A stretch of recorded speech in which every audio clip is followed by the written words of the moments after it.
हरे कृष्ण कृष्ण कृष्ण हरे हरे, हरे राम राम राम हरे हरे।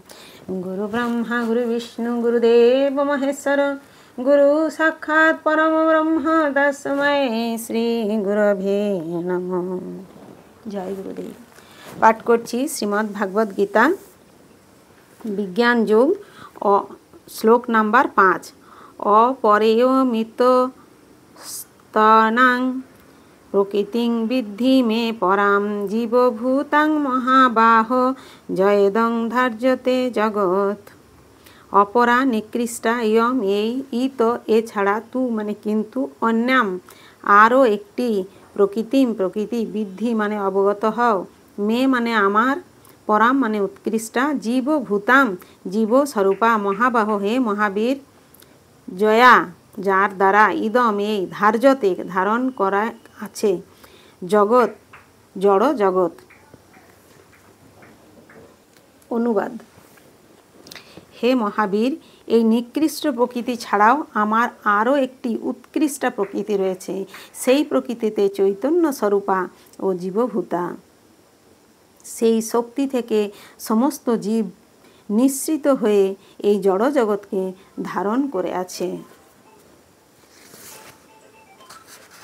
তাৎপর্য।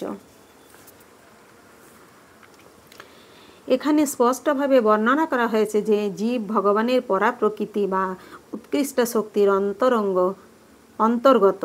ভগবানের অনুৎকৃষ্টা শক্তি হচ্ছে জড়জগৎ, যা ভূমি, জল, অগ্নি, বায়ু, আকাশ, মন, বুদ্ধি ও অহংকার নামক উপাদানগুলির দ্বারা প্রকাশিত হয়েছে।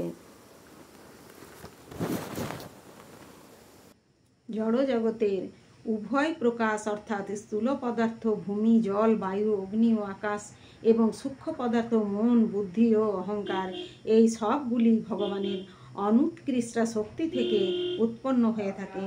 এই অনুৎকৃষ্ট শক্তিকে কাজে লাগিয়ে তার অভীষ্ট সিদ্ধির চেষ্টা করছে যে জীব, সে হচ্ছে ভগবানের উৎকৃষ্ট শক্তি এবং এই শক্তির প্রভাবেই সমস্ত জড়জগৎ সক্রিয় হয়ে আছে। ভগবানের উৎকৃষ্ট শক্তি জীবের দ্বারা সক্রিয় না হলে জড় প্রকাশে স্বয়ং সক্রিয় হওয়ার কোনো ক্ষমতাই নেই। শক্তি সব সময়ই শক্তিমানের দ্বারা নিয়ন্ত্রিত হয়, তাই জীব সর্বদাই ভগবানের দ্বারা নিয়ন্ত্রিত হচ্ছে। তাদের স্বাধীন কোনো অস্তিত্ব নেই। নির্বোধ লোকেদের ধারণা অনুযায়ী তারা কখনোই ভগবানের সমান শক্তিশালী নয়।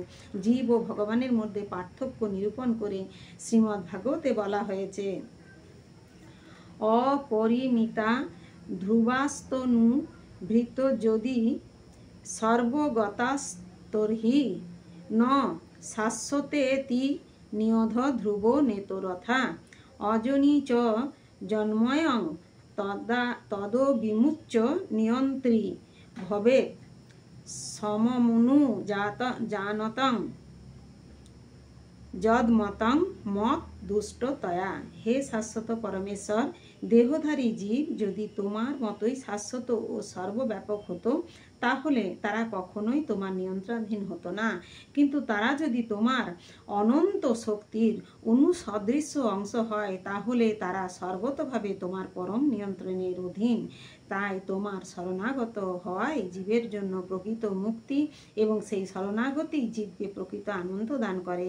সেই স্বরূপে অবস্থান করলে তবেই তারা নিয়ন্তা হতে পারবে। সুতরাং যে সমস্ত স্বল্প জ্ঞান সম্পন্ন মানুষ অদ্বৈতবাদের প্রচার করে বলে যে ভগবান ও জীব সর্বতভাবে সমান, তারা প্রকৃতপক্ষে ভ্রান্ত ও কলুষিত মতবাদের দ্বারা পরিচালিত হচ্ছে। ভগবান শ্রীকৃষ্ণ একমাত্র নিয়ন্তা এবং সমস্ত জীবেরা তার নিয়ন্ত্রণাধীন। এই সব জীবেরা ভগবানের উৎকৃষ্ট শক্তি, কারণ গুণগতভাবে তাদের অস্তিত্ব ভগবানের সঙ্গে এক, কিন্তু ক্ষমতার বিচারে বা পরিমাণগতভাবে তারা কখনোই ভগবানের সমকক্ষ নয়।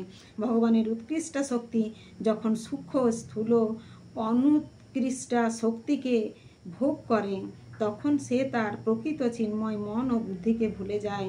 জড় প্রকৃতির দ্বারা প্রভাবিত হয়ে পড়ার ফলে জীবের এই বিস্মরণ ঘটে। কিন্তু জীব যখন মায়ার মোহময় জড়শক্তির প্রভাব থেকে মুক্ত হয়, তখন সে মুক্তি লাভের পর্যায়ে উপনীত হন। জড়শক্তির দ্বারা আচ্ছাদিত হয়ে জীবের অহংকার মোহগ্রস্ত হয়ে মনে করে যে আমি জড় ও জড় বিষয়সমূহ আমার। যখনই সে ভগবানের সঙ্গে সর্বতভাবে এক হয়ে যাওয়ার ধারণাসহ সব রকম অজ্ঞাতজনিত জড়শক্তির প্রভাব থেকে মুক্ত হয়, তখনই সে তার স্বরূপ সম্বন্ধে সচেতন হয়। তাই সিদ্ধান্ত হচ্ছে এই যে গীতায় জীবকে শ্রীকৃষ্ণের অনন্ত শক্তির মধ্যে মাত্র একটি শক্তি বলে প্রতিপন্ন করা হয়েছে। এই শক্তি যখন জড়জগতের কলুষ থেকে মুক্ত হয়ে যায়, তখন সে পূর্ণভাবে কৃষ্ণ চেতনা লাভ করে বা মুক্তি লাভ করে। হরে কৃষ্ণ কৃষ্ণ কৃষ্ণ হরে হরে, হরে রাম রাম রাম হরে হরে। জয় গুরুদেব, জয় গুরুদেব, জয় গুরুদেব।